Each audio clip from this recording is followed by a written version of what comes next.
Welcome to Smalltalk Daily for Friday, February 19th, 2010. This morning I'd like to go through a new widget that's under development. It's in preview release at this point. I'm going to go down here in directories into the preview section. And down here I'm going to find Grid.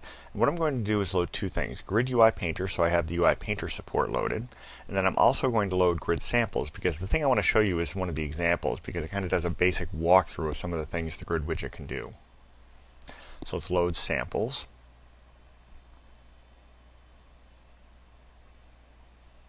Okay, with that out of the way, what we're going to do is we're going to go to a workspace. Rather than show you this in the tools, I'll just show you that it's here. So if you come in here to the GUI Builder, bring this into view, you can see down here towards the bottom there's this new option called Grid Widget, but let's not worry about that right now.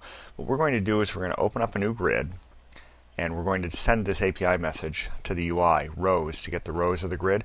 You can see right away that that's a nice, simpler API than anything the dataset widget has. I've worked with the dataset widget extensively myself in Bottom Feeder, and believe you me, it does not have this easy to use an API. So you can do simple things like this, remove rows from 5 to 8. Now you'll see a little flash. It's a little hard to tell what's going on in that widget, but you'll see a flash as it does that. And you saw things move up because rows 5 to 8 just poof, they disappeared. I can remove rows at a specific index if I want to.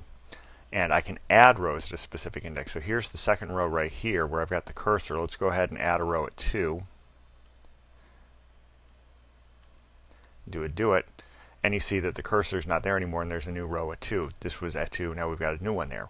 And you can just add rows at the bottom. I can insert rows anywhere in the middle. I can replace rows with existing ones, so I can add rows numbering to append things. I can replace rows, so I can do a replace from 10 to 15 with the rows starting at 1.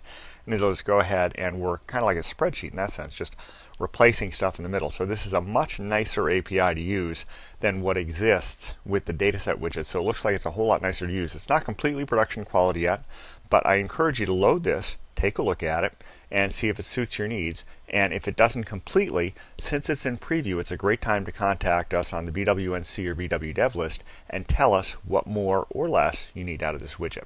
So that's about it for today. Until next time, have fun with Smalltalk.